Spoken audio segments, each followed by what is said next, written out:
What's up, everybody? I'm back, and we are going to continue reading about the many playable races in 5th edition races classes in Dungeons and Dragons. So we did the Bard already, we did the Barbarian already, we're just going in alphabetical order. So here we are with the Cleric. So as always, I'm going to read the little flavor text. I'm going to get into the character. I'm going to jump around. I'm not going to read like with the other characters. I'm not going to read the character thing in its entirety. There's too much to read. So I'm going to give an overview, especially the Cleric. The Cleric gets so many houses. The Cleric gets so many options that this is a fun class. If you've played D&D before and just casually played or only know a little bit about it, and you think that you just see the Cleric as a priest who's got 2 heal light wounds and this and that, that's not the case. That's not the case. This character wears medium armor. They can wield all simple weapons. They're pretty hardy. Let's read about them. Cleric. Arms and eyes unpraised toward the sun, and a prayer on his lips. An elf begins to glow with an inner light that spills out to heal his battle-worn companions. Chanting a song of glory, a dwarf swings his axe in wide swaths to cut through the ranks of orcs arrayed against him, shouting praise to the gods with every foe's fall. Calling down a curse upon the forces of undeath, a human lifts her holy symbol as light pours from it to drive back the zombies crowding in on her companions. Clerics are intermediaries between the mortal world and the distant planes of the gods. As varied as the gods they serve, clerics strive to embody the handiwork of their deities. No ordinary priest, a cleric is imbued with divine magic. Healers and warriors. Divine magic, as the name suggests, is the power of the gods, flowing from them into the world. Clerics are conduits for that power, manifesting it as miraculous effects. The gods don't grant this power to everyone who seeks it, but only to those chosen to fulfill a high calling. Harnessing divine magic doesn't rely on study or training. A cleric might learn formulaic prayers and ancient rites, but the ability to cast cleric spells relies on devotion and an intuitive sense of a deity's wishes. Clerics combine the helpful magic of healing and inspiring their allies with spells that harm and hinder foes. They can provoke awe and dread, lay curses of plague or poison, and even call down flames from heaven to consume their enemies. For those evildoers who will benefit from a mace to the head, clerics depend on their combat training to let them wade into melee with the power of the gods on their side. Divine Ancients. Not every acolyte or officiant at a temple or shrine is a cleric. Some priests are called to a simple life of temple service, carrying out their God's will through prayer and sacrifice, not by magic and strength of arms. In some cities, priesthood amounts to a political office, viewed as a stepping stone to a higher position of authority, and involving no communion with God at all. True clerics are rare in most hierarchies. When a cleric takes up an adventuring life, it's usually because his or her god demands it. Pursuing the goals of the gods often involves braving dangers beyond the walls of civilization, smiting evil, or seeking holy relics in ancient tombs. Many clerics are also expected to protect their deities, worshippers, which can mean fighting rampaging orcs, negotiating peace between warring nations, or sealing a portal that would allow a demon prince to enter the world. Most adventuring clerics maintain some connection to established temples and orders of their faith. A temple might ask for a cleric's aid, or a high priest might be in a position to demand it. Creating a cleric. As you create a cleric, the most important question to consider is which deity to serve and what principles you want your character to embody. Appendix B includes a list of the many gods of the multiverse. Check with your DM to learn which deities are in your campaign. Once you've chosen a deity, consider your cleric's relationship to that god. Did you enter this service willingly, or did the god choose you, implying you into service with no regard for your wishes? How do the temple priests of your faith regard you, as a champion or a troublemaker? What are your ultimate goals? Does your deity have a special task in mind for you, or are you striving to prove yourself worthy of a great quest? So let's look at some of the little quick class features. So your D8, your hit dice is going to be a D8, so that means that's also going to be your hit points, yada yada. Your proficiencies, you get to wear light armor, you get to wear medium armor, you get to wear shield or wheeled shields, all simple weapons. Tools, none. Your saving throws are going to be wisdom based and charisma based. So that's going to tell you that most of your casting is probably going to come from your wisdom. Choose 2, and probably one of the builds involves charisma, which is why that's here. Choose from 2: history, insight, medicine, persuasion, and religion.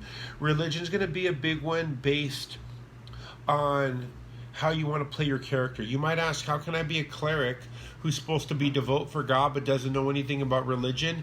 Don't confuse religion with spirituality. Religion is the structure or the institute. You can make a very cool, like, native type cleric that you model after like shamans. In particular, I'm thinking World of Warcraft shamans and stuff, because I think they wear hide armor, they wield shields and things. You could take that and be your interpretation of your god. And with no rigid church or structure, your character could have the utmost faith and not be trained in religion for shit. That just means they don't know the history and stuff like that. But they're feeling and experiencing. And, you know, some things and experiences and feelings can't be translated to begin with. We went over that when we learned about actual mysticism when I was reading it here. So spellcasting. So you're going to get 3 cantrips. Cantrips are really fun. They're kind of like at-wills in 5th edition. They're like the compromise. Preparing casting spells.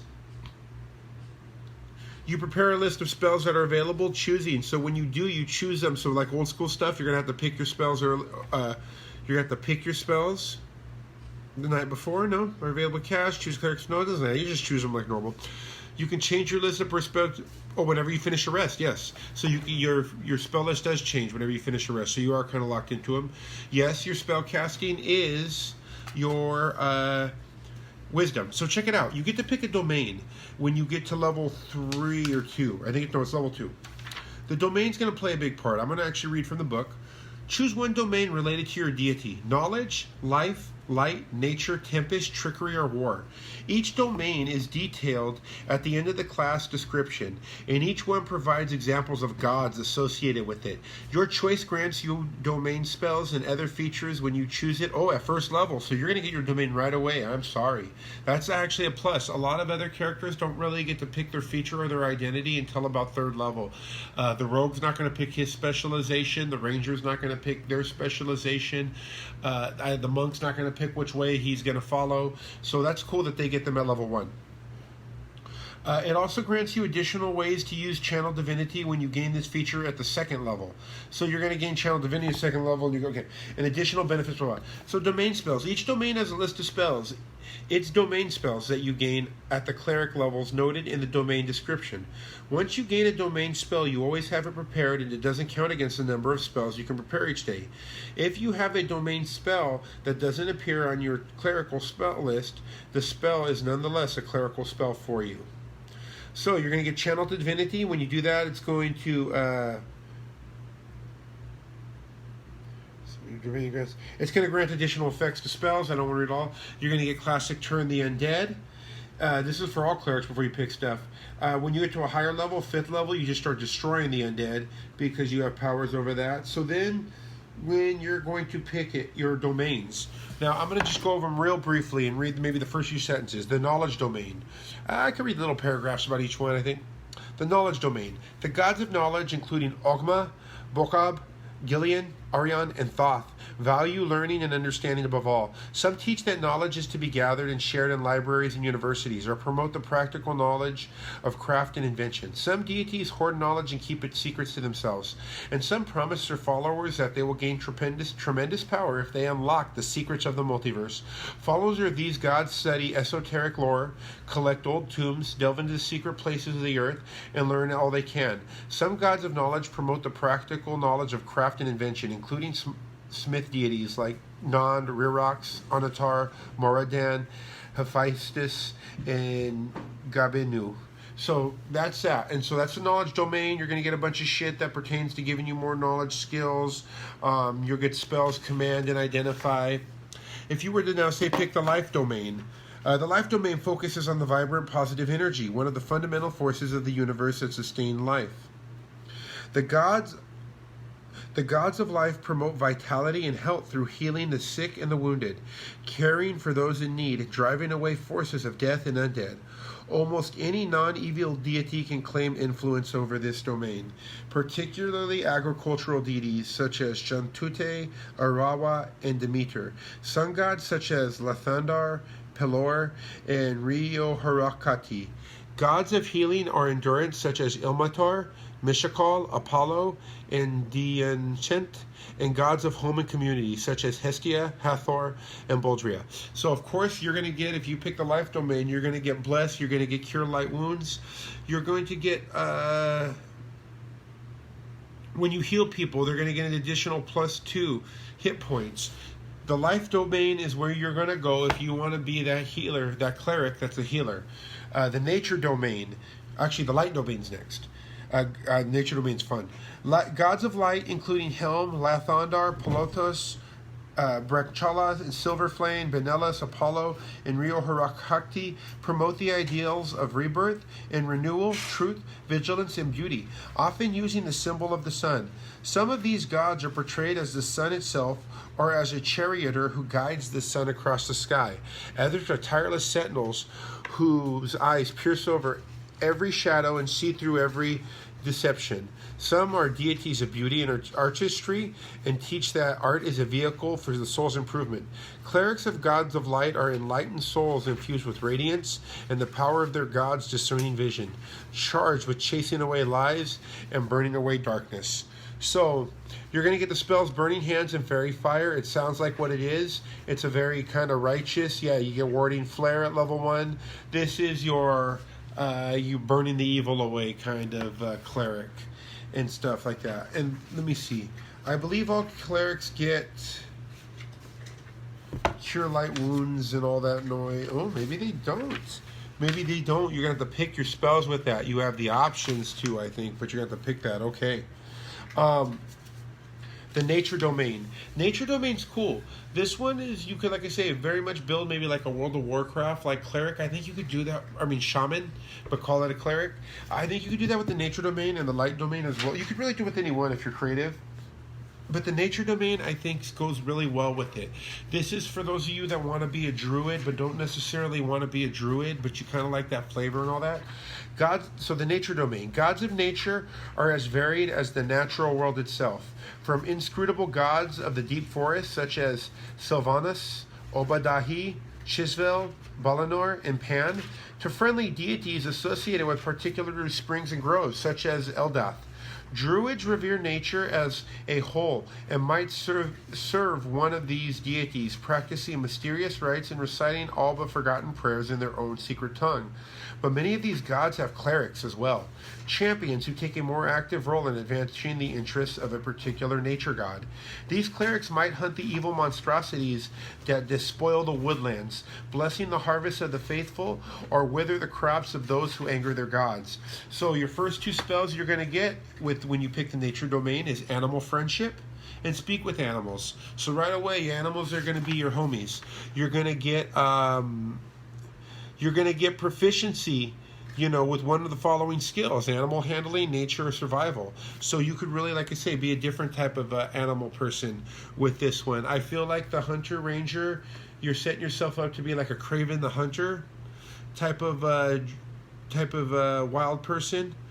I feel like this type of cleric sits somewhere between being a druid and being a ranger. Kind of, I think it's a cool little thing.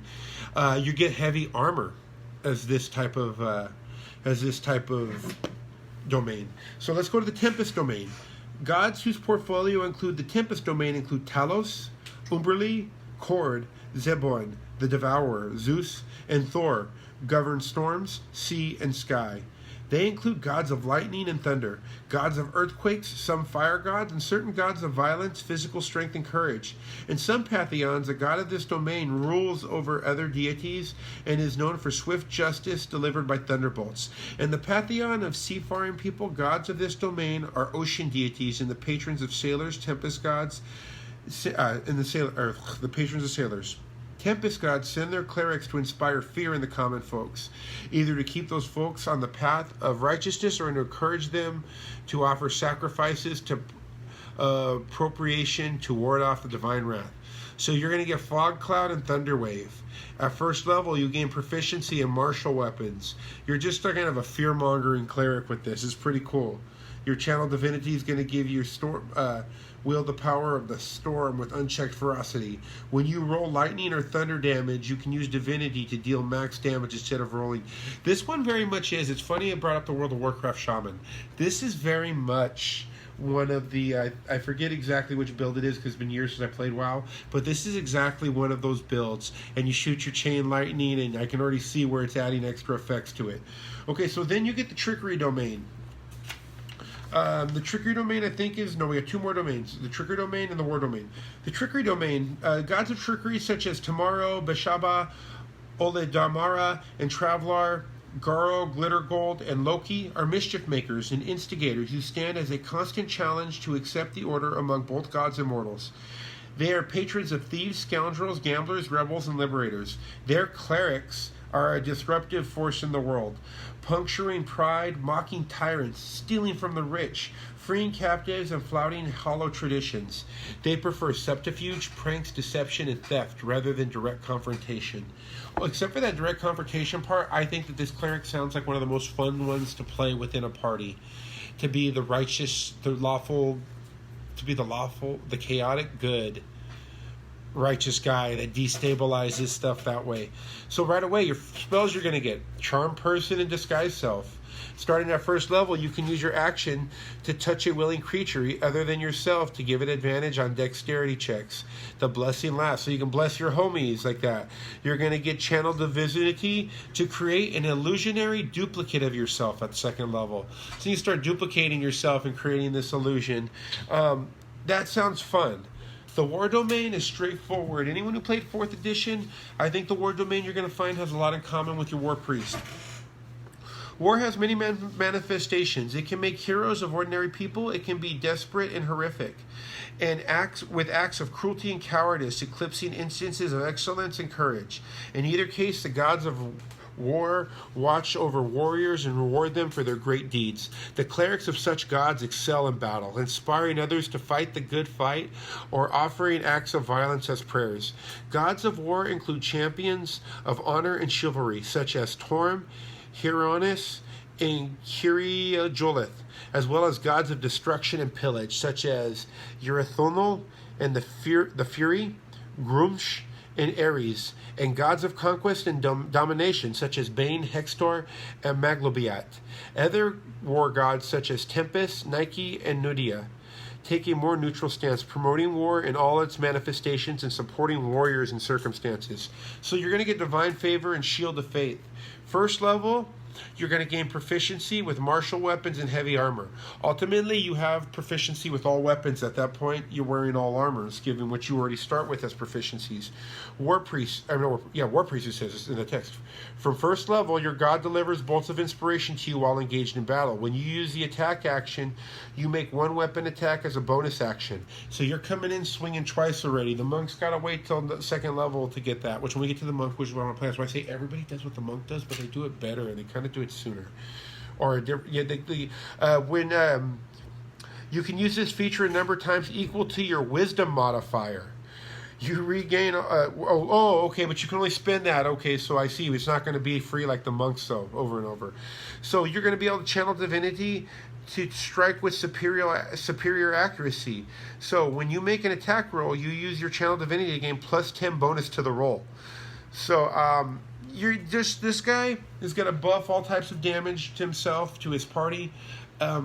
Something to think about is if you like to buff your party and you like to take a synergistic role, but you also want to be in the battle and you don't want to be the bard, the cleric is a nice alternative to doing a lot of similar things to the bard, but different, while at the same time allowing you to be into the fight, to take some hits, to take some damage. And I just think the domains are lovely. The domains just give it such flexibility that you could really you could really make a variety of different types of clerics with different types of motivation from different types of backgrounds. I think the cleric in this version in particular came out really well, and I've read about clerics in the other ones, and I actually really appreciate this 5th edition one. Thank you guys for listening. Please share my videos. Please give likes. Please give feedbacks, and I will be back tomorrow. Peace, suckers.